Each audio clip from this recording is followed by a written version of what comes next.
Hola, nos vamos a ocupar ahora del desarrollo del aparato urinario y en esta primera parte vamos a ver algunas generalidades de la formación del riñón. Comenzamos repasando la anatomía. Sobre la derecha vemos un esquema en donde se observan ambos riñones ubicados en el retroperitoneo, a ambos lados de los grandes vasos, la aorta abdominal y la vena cava inferior. Uno de los riñones seccionado, el otro completo, y vemos la salida de la pelvis renal, ambos uréteres que desembocan en la vejiga y la salida de la uretra.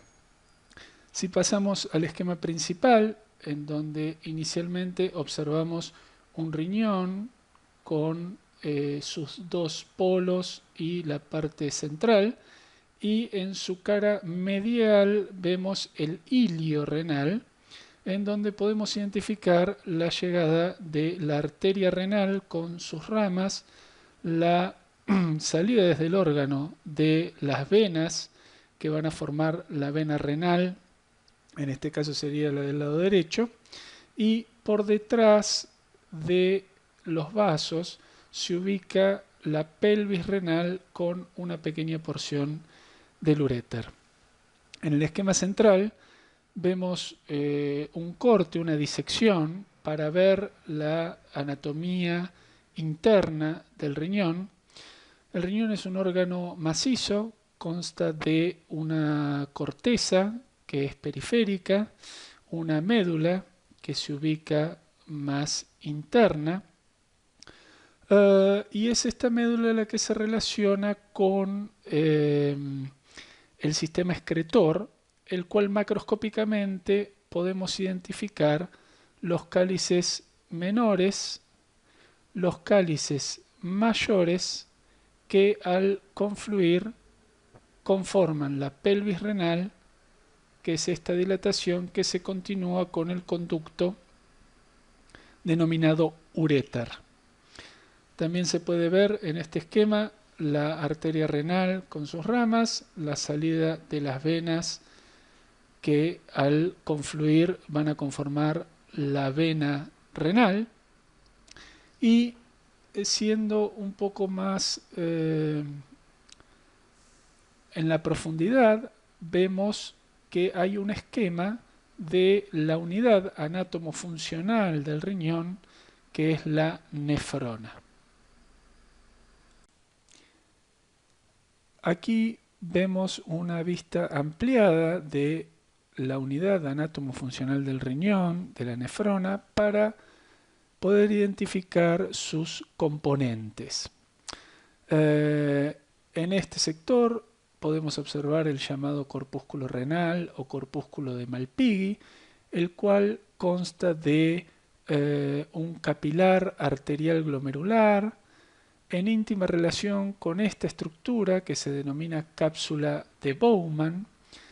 En este sector es donde comienza el filtrado de la sangre para la formación de la orina, la cual luego se dirige por el túbulo contorneado proximal hacia el asa de Henle, el sector descendente, el sector ascendente del asa de Henle se continúa con el túbulo contorneado distal,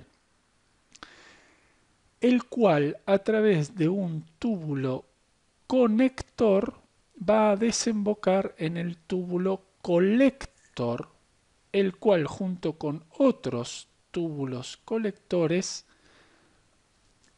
van a finalmente desembocar en la papila renal. De esta manera, brevemente, describimos el recorrido que hace la orina desde el filtrado hasta la papila renal, que luego se va a comunicar con los cálices menores, como dijimos antes, con los cálices mayores, y de ahí a la pelvis renal y al uréter. El riñón y las vías urinarias se originan del mesodermo intermedio. En estos esquemas, para recordar la formación de este mesodermo intermedio, que en el embrión plano se ubica entre el mesodermo paraxil y el mesodermo lateral, y la secuencia que muestra la transformación de un embrión plano a un embrión cilíndrico como consecuencia del crecimiento diferencial denominado plegamiento, que ocurre entre la tercera y la cuarta semana del desarrollo. Como consecuencia de esto, el mesodermo intermedio adquiere en el embrión cilíndrico una posición dorsal completo de periodo somítico, aspecto externo. Lo estamos observando desde la izquierda. Podemos describir un eje céfalo-caudal y el eje dorso-ventral. Y en la región dorsal se puede observar el relieve ectodérmico de las somitas y el relieve ectodérmico de la cresta urogenital. Si observamos este embrión desde dorsal, aquí vemos que se seccionó el amnios y se observa el ectodermo general que recubre el dorso del embrión.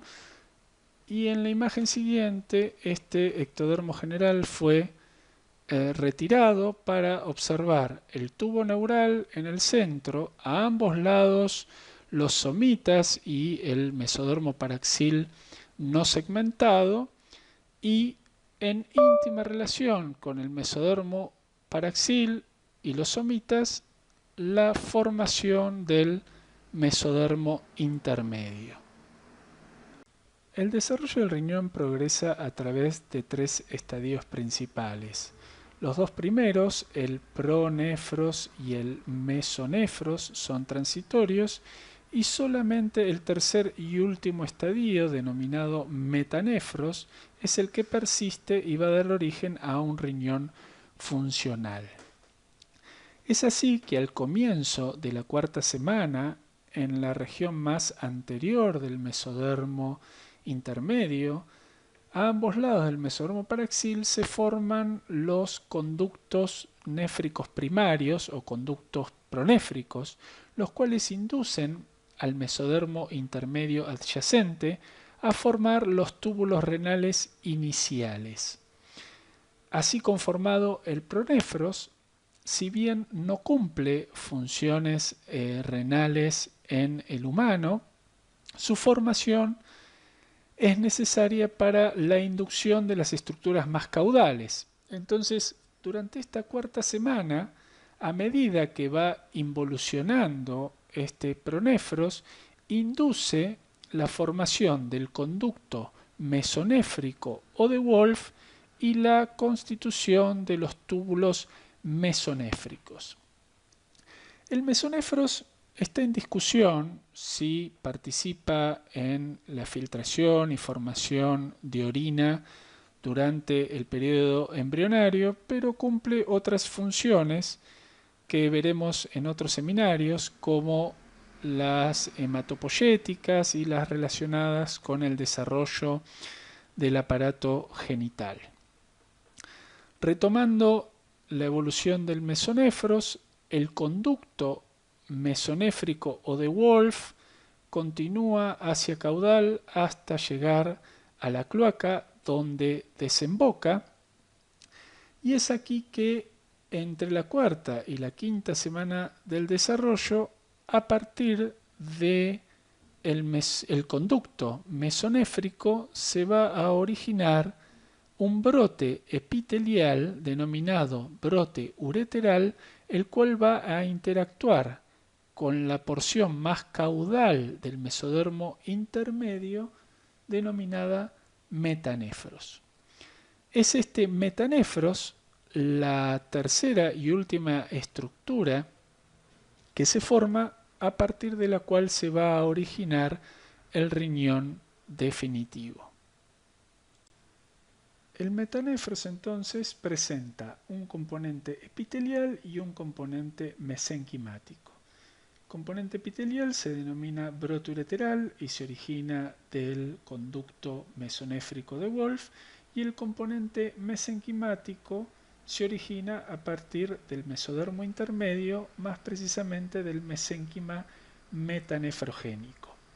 A medida que avanza el desarrollo se da una serie de interacciones entre el componente epitelial y el componente mesenquimático que hace que el brote ureteral invada el mesénquima ramificándose y formando el uréter, la pelvis renal, los cálices renales, es decir, todo el sistema colector del riñón, mientras que el mesénquima se va a condensar formando un blastema y este tejido va a conformar las nefronas, por lo tanto la porción secretora del riñón.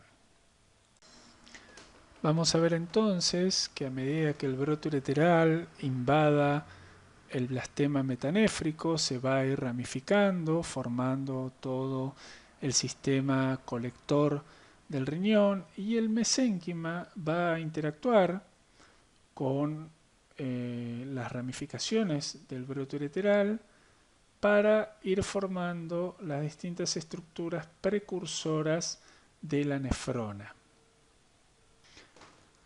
Vamos a ver entonces que como resultado de la interacción entre las ramificaciones del brote ureteral y el mesénquima, inicialmente las células mesenquimáticas se van a condensar alrededor de estas ramificaciones. Esa condensación va a llevar a la formación de las vesículas renales, las cuales por procesos morfogenéticos van a pasar a un estadio en forma de coma inicial, el cual luego se va a transformar en una S, y a partir de este estadio de S, las células mesenquimáticas que van a formar el estroma renal van a invadir esta estructura y se va a dar la posterior morfogénesis del glomérulo renal y el sistema de túbulos que van a conectar finalmente con el sistema colector originado por el brote ureteral. En este otro esquema ya vemos un riñón adulto en donde vemos el uréter, la pelvis renal y el sistema de cálices con el conducto colector. Todo esto deriva del brote ureteral, y por el otro lado vemos todo el parénquima y el estroma renal originado por el mesénquima, entre las cuales se encuentra la nefrona, que es la unidad anátomo-funcional del riñón. Este brote, a medida que invada el mesénquima, se va a ir ramificando. Estas ramificaciones van a inducir que las células mesenquimáticas se condensen alrededor de ellas para formar una vesícula renal.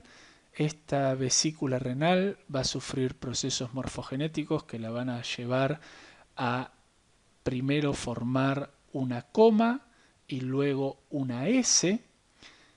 Es en este estadio de S en donde células mesenquimáticas van a invadir para formar, por ejemplo, los progenitores vasculares, también los de las células mesangiales, y de esta manera el mesénquima metanéfrico va a sufrir una transición mesenquimático-epitelial para formar la nefrona y su sistema de túbulos renales, los cuales van a desembocar finalmente en el conducto colector.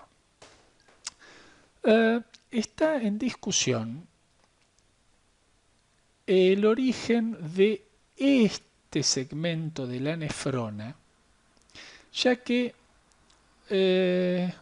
para hacer un repaso, tenemos el glomérulo renal, la cápsula de Bowman, el túbulo contorneado proximal, el asa de Henle el túbulo contorneado distal, que acá no está muy representado, y entre el túbulo contorneado distal y el conducto colector está este segmento que se denomina túbulo conector.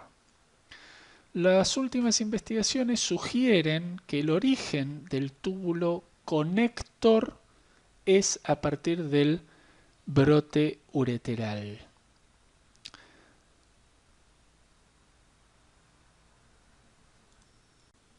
Yéndonos hacia la parte final del aparato urinario, dijimos cuando hablamos del mesonefros que el conducto mesonéfrico de Wolff desembocaba hacia caudal en la cloaca, siendo que el brote ureteral origina el uréter y se origina de este conducto mesonéfrico. Veamos cómo es que la desembocadura de estos dos conductos se vuelve independiente. Por un lado tenemos la cloaca, que es tabicada por el tabique urorectal, separándola en un seno vesico-urogenital y en un seno anorrectal. Es entonces que el crecimiento diferencial provoca la incorporación de la parte más distal del conducto mesonéfrico en la pared posterior de la futura vejiga, y es entonces que el brote ureteral desemboca en forma independiente y va a pasar a formar el uréter, y el conducto de Wolff desemboca también en forma independiente, y si se trata de un varón va a terminar conformando el conducto deferente, lo cual vamos a discutir en el seminario correspondiente a aparato genital. En más detalle entonces, en una vista dorsal de cómo el conducto mesonéfrico desemboca directamente en la cloaca y el brote ureteral que se origina de él a medida que avanza el desarrollo. La parte más distal de ambos conductos mesonéfricos se van incorporando a la pared posterior de la futura vejiga, ¿no es cierto?, luego de que la cloaca se tabique y el seno vesico-urogenital desarrolle, pero vemos cómo los conductos mesonéfricos se incorporan a la pared posterior, y entonces el brote ureteral puede desembocar en forma individual directamente en la vejiga. Dado que el tejido que forma inicialmente la cloaca y el seno vesico-urogenital es endodérmico y el conducto mesonéfrico es de origen mesodérmico, vemos cómo entonces la vejiga incorpora en su pared posterior tejido mesodérmico, lo cual constituye el llamado trígono vesical. A modo de repaso final entonces, dijimos que el aparato urinario se va a originar del mesodermo intermedio. Durante la evolución del mesodermo intermedio, el mismo pasa por 3 etapas, las cuales las 2 primeras son transitorias y solamente la última origina el riñón definitivo. Es así que por segmentación su sector más anterior origina el pronéfros, el cual no tiene función renal, pero sí es indispensable para inducir el desarrollo y la evolución de los segmentos más caudales. El pronéfros en cuarta semana involuciona e induce la formación del mesonefros. El mesonefros constituye entre 20 y 25 túbulos mesonéfricos unidos en uno de sus extremos por el conducto mesonéfrico de Wolff, que termina desembocando en la cloaca. Y en la región más caudal, a partir de ese conducto mesonéfrico de Wolff, se origina un brote epitelial denominado brote ureteral, el cual va a interactuar con la porción más caudal del mesodermo intermedio, denominado mesénquima metanefrogénico. Acá tenemos una imagen de microscopía de un tejido teñido con, una, con un marcador fluorescente. Se ve por un lado el conducto mesonéfrico de Wolf, los túbulos mesonéfricos que aquí están en relación con la gónada en formación. Todo esto, la evolución del mesonéfros la veremos con el aparato genital. Y por el otro lado, acá ya separado, vemos acá lo llama uréter, pero son los derivados del brote ureteral con la ramificación en el blastema metanéfrico. Algunas imágenes para ubicarnos en el contexto del embrión completo. Estos son embriones de ratón, pero de una edad aproximada de 28 días, fines de la cuarta semana, en donde en la región caudal, esto es céfalo-caudal, se observa parte del aparato urinario, este es el conducto néfrico. En estas imágenes de microscopía electrónica, en un corte transversal, donde esto es dorsal y esto es ventral, acá se puede observar el tubo neural, las aortas dorsales, los somitas, el mesódermo paraxil y su relación con la cresta urinaria, el epitelio celómico y el celoma intraembrionario. Más imágenes de microscopía electrónica donde podemos identificar las crestas urinarias. Este es un corte transversal, pero también se ve, este es el sector dorsal del embrión, el sector ventral, los esbozos de las extremidades. Acá el corte también agarró una de las extremidades y vemos en este recuadro la cresta urinaria, en donde en una ampliación observamos el conducto mesonéfrico, los túbulos mesonéfricos y el epitelio celómico. Y así llegamos al final de esta primera parte de generalidades. Espero que les haya servido y nos vemos la próxima.